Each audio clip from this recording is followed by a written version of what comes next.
आपको पता है हमूराबी टैबलेट उपक्रम चला रही है exploring district courts of Maharashtra, और इसी सिलसिले में आज हम आए हैं बीड डिस्ट्रिक्ट कोर्ट में और हमारे साथ है एडवोकेट बाला साहेब बोडखे सर, और सर से हम ये जानकारी लेंगे एक ओवरऑल जनरल इंफॉर्मेशन हमारे लीगल प्रोफेशन के बारे में। तो सर सबसे पहले तो आपका बहुत बहुत धन्यवाद कि आपने समय दिया हमारे लिए।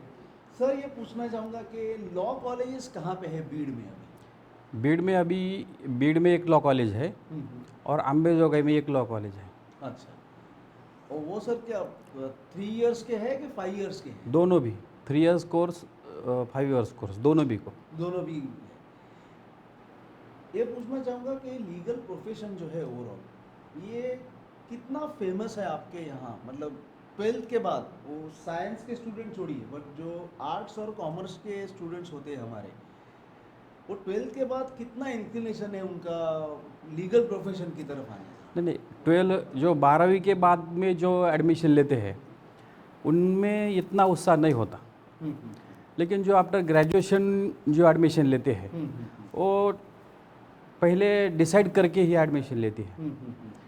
और यहाँ जो एडमिशन की जो 12वीं के बाद के जो एडमिशन होते हैं वो जिनका कहाँ नहीं एडमिशन होता, ऐसे 90% केसेस है। अच्छा, और 10% में ऐसे ग्रहित धर सकते हैं कि उनको लॉयर ही बनना है, जैसे कि कोई लॉयर के लड़के हो, कोई जुडिशियल ऑफिसर के हो, और कोई की इच्छा हो मेरा लड़का ये बने, तो वही लोग लॉ का 12वीं के बाद जाते हैं।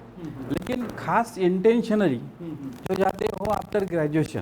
ओके, मतलब 12वीं के बाद जाने की संख्या बहुत कम है। बहुत कम जाते हैं, लेकिन उनका क्राइटेरिया, उनका जो नॉर्म्स होते हैं वो अलग होते हैं। शायद कहीं उनको कोई इंजीनियरिंग में ओपनिंग नहीं मिला तो 2 बरस खाली जाने के बाद बजाई जाए इसमें। यस।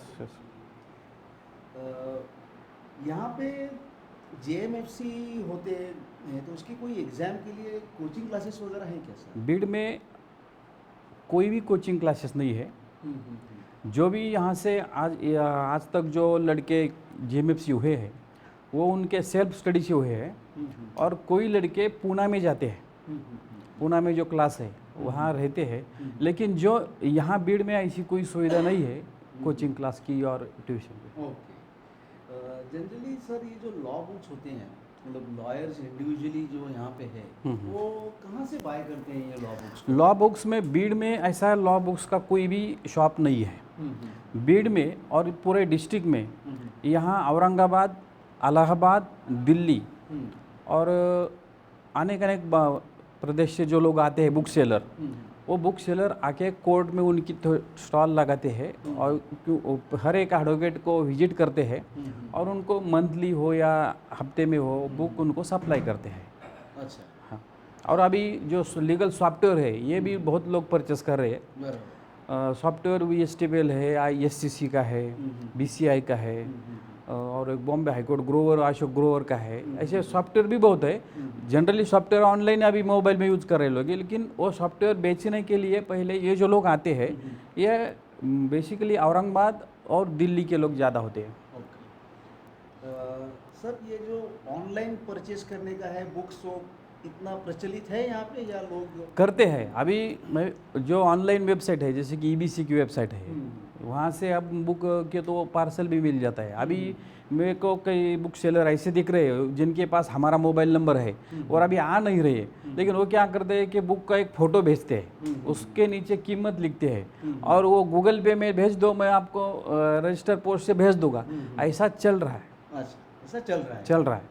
ओके, ये जो कॉरपोरेट अपॉर्चुनिटीज़ बोलते हैं जनरली, जैसे मतलब आफ्टर पास होने के बाद प्रैक्टिस में नहीं आके कोई एक कंपनी ज्वाइन करना है, या तो उस तरह की अपॉर्चुनिटीज़ हमारे बीड में कितनी है सर? बीड में ऐसी कोई भी अपॉर्चुनिटी नहीं है। अच्छा, क्योंकि यहाँ इंडस्ट्रियल एरिया नहीं है। कोई भी यहाँ इस कंपनी को लीगल एडवाइज़र चाहिए, क्यों ये थोड़ा बड़ा बिजनेस है, इसको एक लीगल एडवाइज़र की आवश्यकता है। ऐसे कोई इंडस्ट्रियल डेवलपमेंट न होने के कारण यहाँ ऐसी कोई भी अपॉर्चुनिटी नहीं है बीड डिस्ट्रिक्ट में कि एडवोकेट बना तो यहाँ कोर्ट में आना और उसमें वकीली करना, प्रैक्टिस ही करना। यहाँ ऐसी कारपोरेट अपन जैसे पुणे में गए तो आपको कोई भी कंपनी में जॉब मिल सकता है बजाय प्रैक्टिस के, लेकिन यहाँ बीड में ऐसी कोई अपॉर्चुनिटी नहीं है। मतलब इवन जो यहाँ बीड में जो फाइनेंशियल इंस्टीट्यूशंस होंगे जिनके 138 के केसेस होंगे वहाँ पे भी नहीं है ये? उनके लिए जो पैनल एडवोकेट होते हैं वो कोर्ट में ही प्रैक्टिस करते हैं। ओके। वो और उन समझो कि एक बैंक है, बैंक के पैनल पे 5 एडवोकेट होते हैं, वो भी डिस्ट्रीब्यूट करके हर एक को एक एक केस उनके हिसाब से देते हैं। तो एक 138 का मैटर चलाने से तो एडवोकेट का ऑफिस नहीं चल सकता, इसलिए सभी मैं समझो एक पैनल पर हूँ तो मैं बैंक का भी काम करता हूँ, कोई खाजगी इंस्टीट्यूशन का स्कूल है, कोई मैटर है तो, लेकिन स्पेशली उनके लिए उनके दुकान ऑफिस में बैठकर कोई काम नहीं करता। सर मुझे पूछना था कि ये रजिस्टर ऑफ कंपनीज जो है, सपोजिंग अगर मुझे कोई बीड में एक कंपनी रजिस्टर करनी है तो फिर रजिस्टर ऑफ कंपनीज का ऑफिस कहाँ पे है हमारा? यहाँ कोई ऑफिस नहीं है।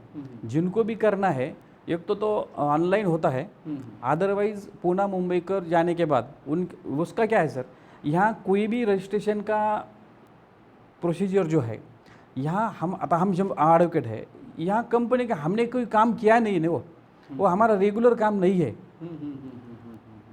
जैसे मुंबई में जाओ, पुणे में जाओ तो कई एडवोकेट पेटेंट एक्ट में काम करते हैं, कोई इंटेलेक्चुअल प्रॉपर्टी में काम करता है। यहाँ इंटेलेक्चुअल का केस ही नहीं है तो काम होगा कैसे? तो आप जो बोल रहे हैं कि वैसा यहाँ समझो कंपनी रजिस्ट्रेशन है, आप बोले मुझे कंपनी रजिस्ट्रेशन करना है मदद करो, तो यहाँ तो कोई फैसिलिटी उसके लिए उपलब्ध नहीं है। हमें भी करना होगा तो हमें शायद पुणे मुंबई या औरंगाबाद होगा, यहाँ के एडवोकेट की मदद लेनी पड़ेगी। डायरेक्टली यहाँ कौन नहीं कर सकता, क्यों नहीं कर सकता, करेगा लेकिन उसका डेली वो काम नहीं होता। अगर क्वांटम ज़्यादा है तो आदमी उस तरह से काम एक भी आया एडवोकेट तो कोई भी केस तो नया होता है, हर दिन लाखों का कानून है, हम स्टडी करके ही जाते, लेकिन समझो कि यहाँ कंपनी नहीं बन रही तो रजिस्ट्रेशन करने का प्रश्न उपस्थित नहीं होता। कंपनी बन रही है आपकी पुणे मुंबई और नागपुर साइड में, यहाँ तो कुछ भी नहीं है ना, यहाँ गन्ना काटने वाले लोग हैं, शुगर केन कटर, ये कटर्स है, ये यहाँ तो कंपनी का विषय नहीं है। कारखाने जो है शुगर फैक्ट्री वो भी बंद हो चुकी है, 1-2-4 नमूने में चालू है, अदरवाइज बंद है, कहाँ काम करेंगे? मतलब इससे यही समझ में आया कि जो एक नॉन लिटिगेशन वर्क होता है वो यहाँ जनरली नहीं है। नॉन लिटिगेशन मीन्स यहाँ थोड़ा जो वर्क है वो बैंक के जो एडवोकेट्स है, पैनल एडवोकेट, जैसे कि SBI है, HDFC बैंक है और फाइनेंस कंपनी है, इनके जो सर्च रिपोर्ट वगैरह होता है ना, यही थोड़ा नॉन प्रैक्टिसिंग, वो अदरवाइज बाकी नहीं है। सर ये चैरिटी कमिश्नर का ऑफिस कहाँ है हमारे लिए? चैरिटी कमिश्नर का ऑफिस बीड में है। अच्छा।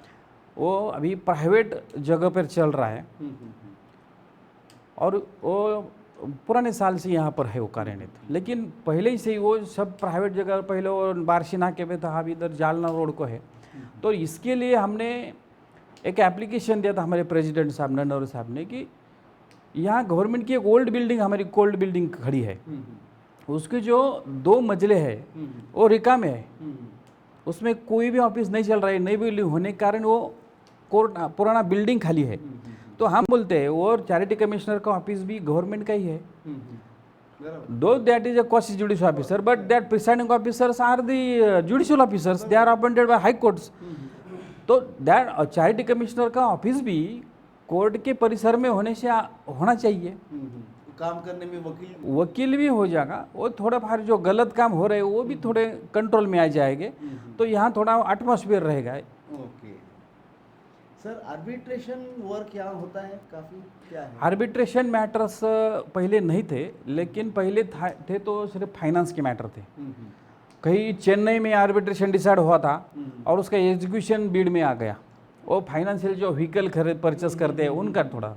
लेकिन अभी लास्ट 2-3 ईयर से बीड में जो नेशनल हाईवे गए हैं, नेशनल हाईवे एक्ट के तहत उनका जो एनहांसमेंट कॉम्पेंसेशन के जो पिटिशन होते हैं वो बिफोर आर्बिट्रेशन होते हैं। तो collector Beed is the arbitrator, अपन नहीं अलग अलग हो सकता है, लेकिन बीड के लिए कलेक्टर बीड है, कई कमिश्नर है, कई एडिशनल कलेक्टर है, government can decide, central government appointed. तो बीड में अभी जो कलेक्टर के जो लैंड एक्विजिशन के नेशनल हाईवे के आर्बिट्रेशन के मैटर है वो बहुत संख्या में जो रिजेक्शन होते हैं और कोई अनाउंस मांगता है तो 34 सेक्शन 34 के जो अपील होते हैं वो अपने डिस्ट्रिक्ट कोर्ट में चलते हैं। ओके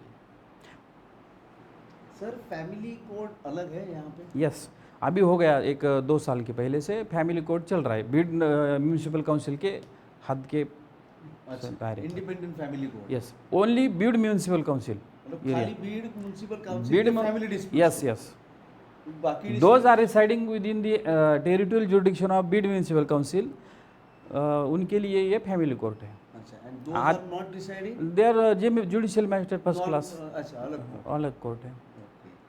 सर, कंज्यूमर फोरम यहाँ पे है? यस, कहाँ पे है सर? ये प्राइवेट जगह अंबिका चौक बीड, यहाँ से लगभग एक किलोमीटर के अंदाज पर वहाँ चल रहा है। वहाँ चल रहा है। और सर, ये MACT motor accident claim tribunal, Yes. इसका अभी अलग कोई कोर्ट है या? नहीं, अलग नहीं, जो डिस्ट्रिक्ट कोर्ट्स है उन्हें ही ट्राइब्यूनल का दर्जा दिया है, उन्हें ही पावर्स दिए गए हैं। पावर्स दिए गए? और अभी यहाँ के सभी district courts are the tribunals. Okay okay okay. Sir, labour court कहाँ है? नहीं, यहाँ लेबर कोर्ट नहीं है।